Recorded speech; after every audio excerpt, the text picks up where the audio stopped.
O April tanifani beskangni chidok tei chisni shalmaribo parliament nangkukmani अधिवेशन रिंखा हाकोतनि मंत्री बख्रक नरेंद्र मोदी आ अधिवेशन लाइथनाय 2025 बिशिव लोकसभा ते राज्यसभा व पास जंगै थांगजाक नारी शक्ति बंधन अधिनियम रक्षाबै नांगकुकमानि कगलाम सालायमुनि बिसिंतै याब्रि रमजागनाय कताल खलायै केरं स्नामुंनोतयै साइमादना बागै क्राकसलो हास्ति बीजेपी हाबानगो कक्तमा थुनेरुनि बिसकांगो साख्लाय रेखा एमएलए कल्याणी साहाराय शाखा हाकोतनि बरिडक ताबक जिलारो बैबाक्सा सकांगै बासाजाक पार्लामेन्ट नांगकुकमानि अधिवेशन बरिडकनि बागै कक्ति साजाखा विधानसभाव 33% आचुक थाय रनानि बागै कक्ति साजाकमानि यागुलो सामुंबो खलायजाखा बरिडकनो बायथांया गंबाय बासारनानि नाहार मुंबाय बाक्सा थंग्रंग बरिडकनो ताइबकरा खलन बागै खलायजागै तंगो सामुं आबोनि बागै हागतनि मंत्री बख्रक नरेंद्र मोदी बरिडकनि बागै काहाम सामुं खलायमा नगै हागतनि मंत्री बख्रकनो हामबाय याफरखा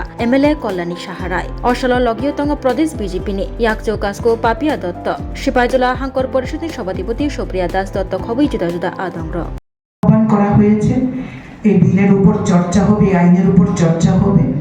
আমরা গর্বিত, আমরা এমন একজন প্রধানমন্ত্রী পেয়েছি যারা যিনি দেশের অর্ধেক আবাদিকে, দেশের অর্ধেক ভোটারকে রাজনৈতিকভাবে স্বীকৃতি দেওয়ার জন্য এই নারী শক্তি অধিনিয়ম আইন চালু করতে যাচ্ছেন।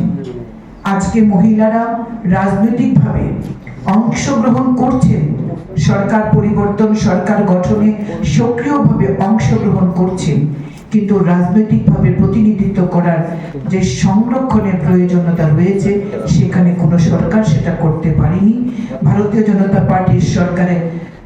জনতা পার্টির নেতৃত্বে যে সরকার দিল্লিতে রয়েছে সেই সরকার সুযোগ দিচ্ছেন গ্রাম থেকে দিল্লি পর্যন্ত মহিলাদেরকে প্রতিনিধিত্ব করার জন্য 33% রিজার্ভেশন করে আগামী দিনে সংসদে এবং রাজ্য বিধানসভাগুলিতে মহিলাদেরকে প্রতিনিধিত্ব করার সুযোগ দিচ্ছে।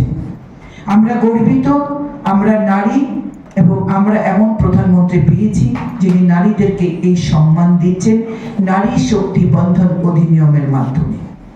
আজকে দেশ বিকশিত ভারতের দিকে যাচ্ছে।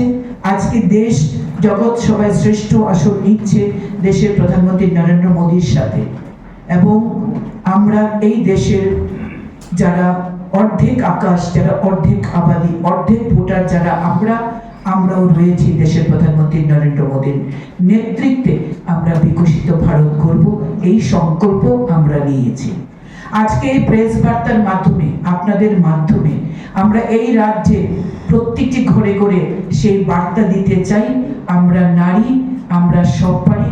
আমাদেরকে এই সুযোগ করে দিচ্ছেন দেশের প্রধানমন্ত্রী নরেন্দ্র মোদী এবং ভারতীয় জনতা পার্টির যে সরকার দেশে চলছে, এই সরকারের কারণে আমরা এই সুযোগ পাচ্ছি।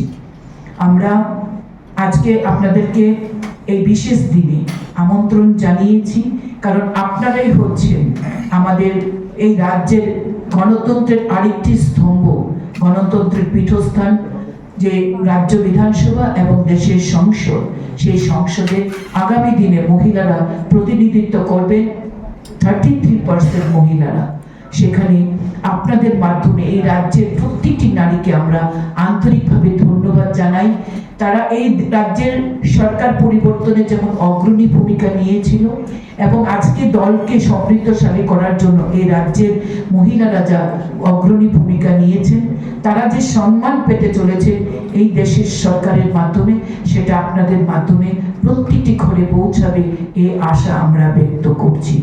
আবারও আপনাদের মাধ্যমে দেশের প্রধানমন্ত্রী নরেন্দ্র মোদীকে একজন নারী হিসাবে আমরা আজকে যারা প্রেস বার্তায় উপস্থিত রয়েছি, আমরা কৃতজ্ঞতা জানাই এমন একজন প্রধানমন্ত্রীকে আমরা পেয়েছি।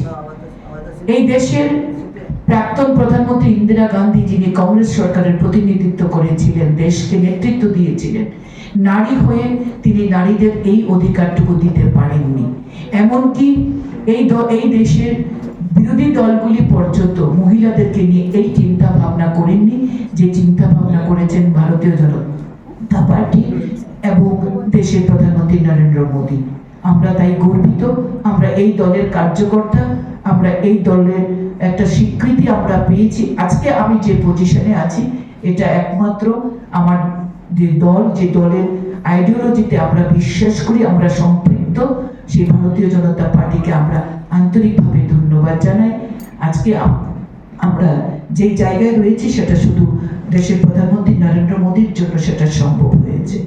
একজন গরিব মায়ের সন্তান দেশের প্রধানমন্ত্রী নরেন্দ্র মোদী, যিনি মুখ্যমন্ত্রী থেকে দেশের প্রধানমন্ত্রী হয়েছেন, যে মা তাকে গড়েছেন, সেই মাতৃ জাতিকে যিনি সম্মান দিচ্ছেন তিনি আর কেউ নয়, দেশের প্রধানমন্ত্রী নরেন্দ্র মোদী। তাই আপনাদের মাধ্যমে এই দেশের প্রধানমন্ত্রীকে আবারও আমরা কৃতজ্ঞতা জ্ঞাপন করছি এবং সংসদে বিরোধী দলরাও, দলের সমস্ত নেতৃত্বরা, প্রত্যেক সাংসদ এই আইনকে তারা যেন, এই বিলকে তারা যেন সমর্থন করে এবং দেশের অর্ধেক আবাদিকে যেন রাজনৈতিকভাবে প্রতিনিধিত্ব করার সুযোগ দেন, আমরা সবার কাছে আহ্বান রাখবো। আবারও অসংখ্য ধন্যবাদ জানাই দেশের প্রধানমন্ত্রী নরেন্দ্র মোদী এবং ধন্যবাদ জানাই আপনাদেরকে। আগামীকাল পয়লা বৈশাখ, নতুন বাংলা বছর শুরু হচ্ছে। আমরা বিগত দিনের সমস্ত দুঃখ কষ্ট গ্লানি ভুলে গিয়ে নতুন বছরকে আমরা আলিঙ্গন করব। নতুন বছরে আপনাদের সকলের জীবন সুখ সমৃদ্ধিময় হোক, আমি মাতা ত্রিপুরা সুন্দরীর কাছে এই প্রার্থনা রাখছি। আপনাদের ঘরেও শান্তি আসুক, সমৃদ্ধি আসুক, সেটা প্রার্থনা করে আজকের প্রেস বার্তা এখানেই আমি শেষ করছি। ধন্যবাদ আপনাদেরকে।